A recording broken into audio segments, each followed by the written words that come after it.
அவங்க குடும்பம்லாம் எப்படி 5 ரூபாய்க்கு பொழைப்பு இல்லாமல் வந்த குடும்பம் இன்னைக்கு 50 லட்சம் கோடி ரூபா சொத்து வச்சிருக்கிற குடும்பம் அது. உண்மையா இல்லையா? இதெல்லாம் ஏழை குடும்பம் இல்லை. என்ன இப்போ முதல்வர் விஜய் அவர் இருக்காரு, அவர் வந்து கஷ்டப்பட்டு சம்பாரிச்சு தான் அவன் வந்தான். ஒன்றும் அவன் வந்து எடுத்துக்கலாம் ஓடி வரல. யாரையும் திருடிட்டு வந்தானா? கிடையாது. முதல்வர் விஜய் என்னன்னா இன்னைக்கு அவர் வந்து சினிமாவில் சம்பாரிச்சுக்கிட்டு தான் வந்தாரா வழியா ஏமாத்தி யாரையும் கொண்டு வரல. அதே மாதிரி இங்கே யாரையும் ஏமாத்தாம அவர் பார்த்துக்கிட்டாவே போதும். எங்களுடைய ஒரே ஆசை, நாங்கள் ஒரு ஏடிஎம்கே காரன், நான் டிஎம்கே காரன் கிடையாது, ஏடிஎம்கே.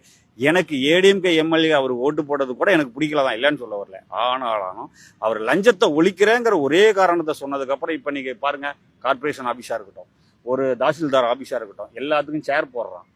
சேர் போட்டு உட்காருங்கிறான், உட்கார வச்சு எல்லாத்தையும் பேசுறான். இதுக்கு முன்னாடி இருந்த ஆட்சியாளர்கள் யாரையாவது ஒரு பொதுமக்களை உட்கார வச்சு பேச சொல்லி இவனுங்க சொன்னானுங்களா?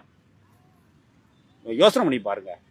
அதாவது ஒரு தாசில்தார் ஆபீஸ்ல இப்போ ஒருத்தர் போறாருன்னா அவன் தாசில்தார் உட்காந்து பேசுங்கிறான்.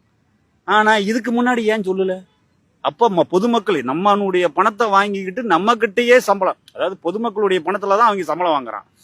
ஆனா அவனை உட்கார சொல்றது இல்ல. இவர் வந்து உட்கார சொல்லி வைக்கிறார். பாத்ரூம் கட்டுங்க அப்படின்னாரு, குடிநீர் வை அப்படின்னாரு, சேர் போட்டு உட்கார வை எல்லாத்தையும் அப்படின்னாரு. நியாயம் தானே? ஒருத்தனுக்கு அதெல்லாம் செய்யணுமா இல்லையா? அப்புறம் அது இங்கதானே தர்மம் இருக்கும்.